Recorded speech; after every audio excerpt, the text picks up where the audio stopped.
Assalamualaikum warahmatullahi wabarakatuh. Perkenalkan, nama saya Muhammad Irfan Roja dengan NIM 20 10 11 40 14 61. Saya dari kelompok 6, yang dimana kelompok 6 ini beranggotakan anggotanya selain saya ada Rafli Febrian, lalu ada Rio Antono, dan juga yang terakhir ada Yasmin H. Asaputri. Pada kesempatan kali ini kita akan membahas mengenai perkembangan teknologi komputer. Yang dimana komputer ini kan pada zaman sekarang itu sering digunakan di berbagai macam aktivitas seperti kedokteran atau kesehatan dan pendidikan serta pekerjaan dan lain sebagainya. Nah, merujuk pada hal tersebut, bagaimana sih sejarah awal mulanya perkembangan teknologi komputer itu? Jadi kita masuk pada sejarah perkembangan teknologi komputer. Nah, pada awalnya komputer itu sebagai kalkulator mekanik atau mesin penghitung. Merujuk pada istilah komputasi yang artinya penghitungan. Sehingga komputer bisa kita simpulkan sebagai alat yang dapat melakukan proses perhitungan. Lalu seiring perkembangan zaman, komputer terus berevolusi menjadi mesin serbaguna untuk mempermudah aktivitas-aktivitas yang dilakukan oleh manusia. Jadi komputer itu pada zaman sekarang menjadi alat-alat yang sangat serbaguna. Dan pada awalnya komputer itu berasal dari bahasa Latin, yaitu computare, yang artinya menghitung. Pada awalnya komputer diciptakan oleh Charles Babbage.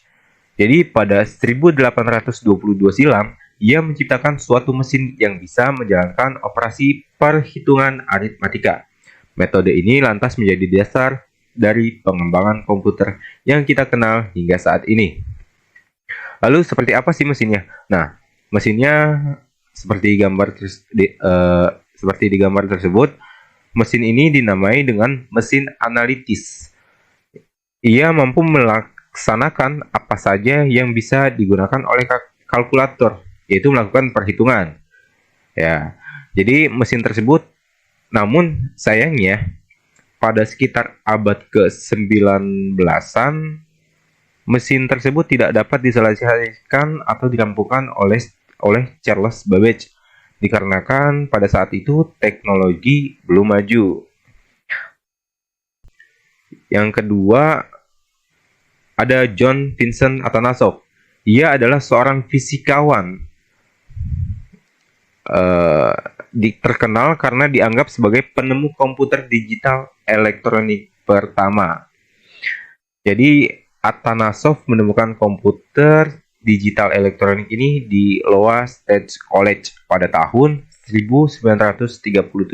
Mesin tersebut bentukannya seperti ini yang ada di gambar, lalu diberi nama Atanasoff Berry Computer atau yang bisa kita singkat dengan sebutan ABC.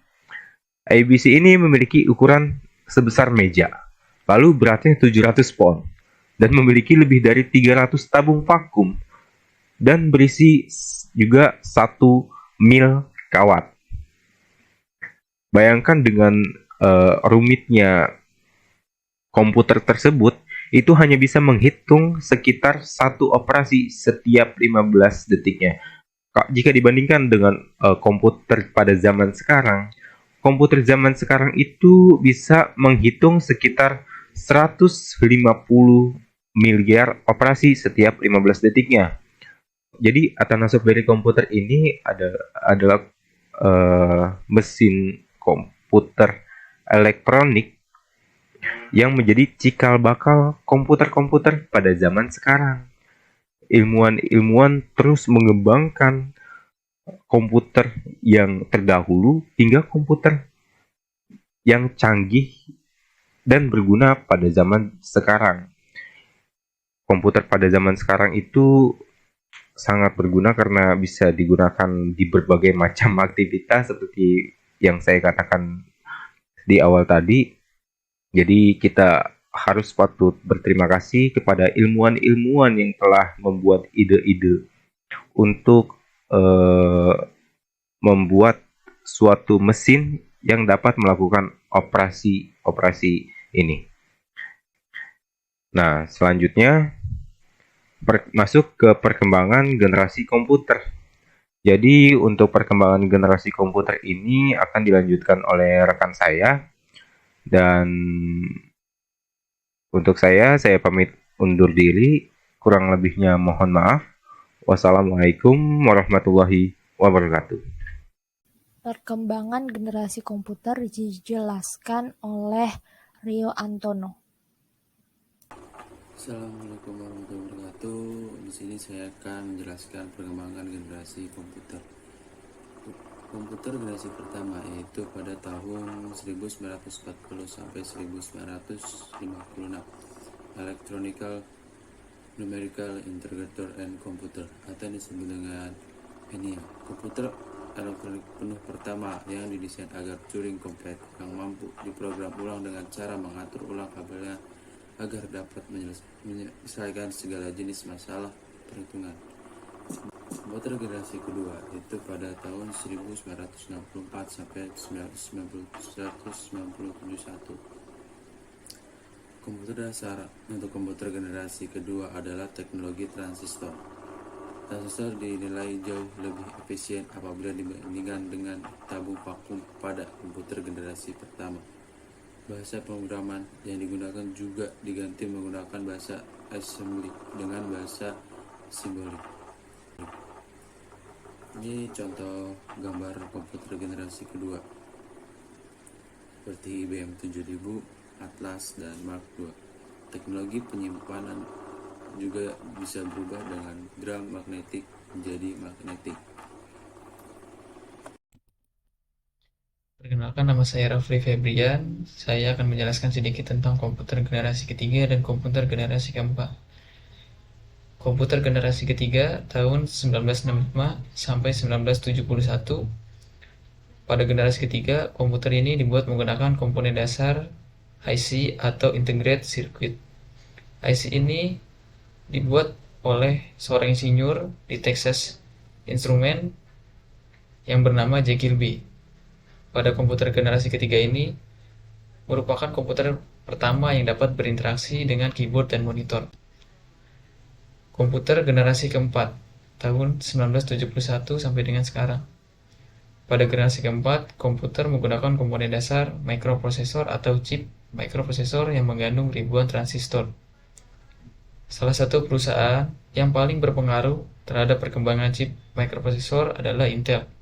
Intel juga telah memperkenalkan salah satu microprosesor yang menggunakan teknologi VLSI.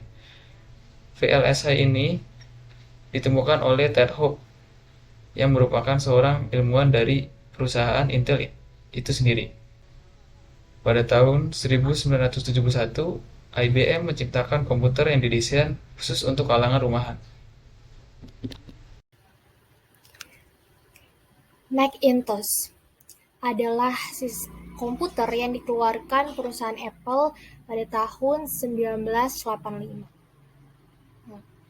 Di mana Macintosh ini dikeluarkan Apple sebagai komputer pertama yang menggunakan sistem antarmuka grafis.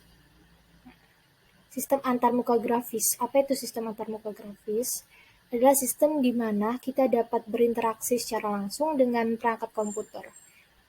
Contohnya misalkan komputer tersebut punya tombol, jendela, terus terdapat menu. Nah, itu yang dimaksud dari sistem antarmuka grafis. Pada masa ini, laptop itu mulai berkembang dan tercipta, dan terus-menerus mengalami perubahan.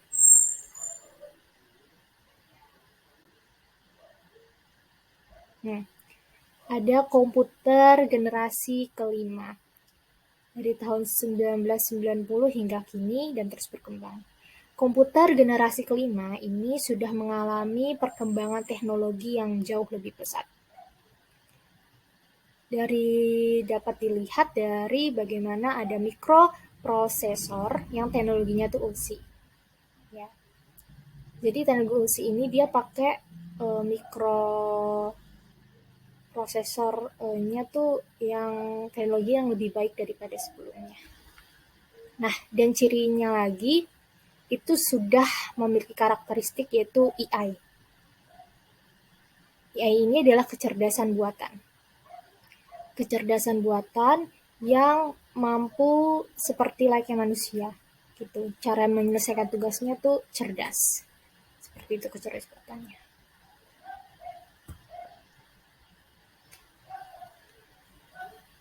Oke, itulah presentasi dari kelompok kami, kelompok 6. Kalau ada salah, saya dimohon maaf jika ada kesalahan kata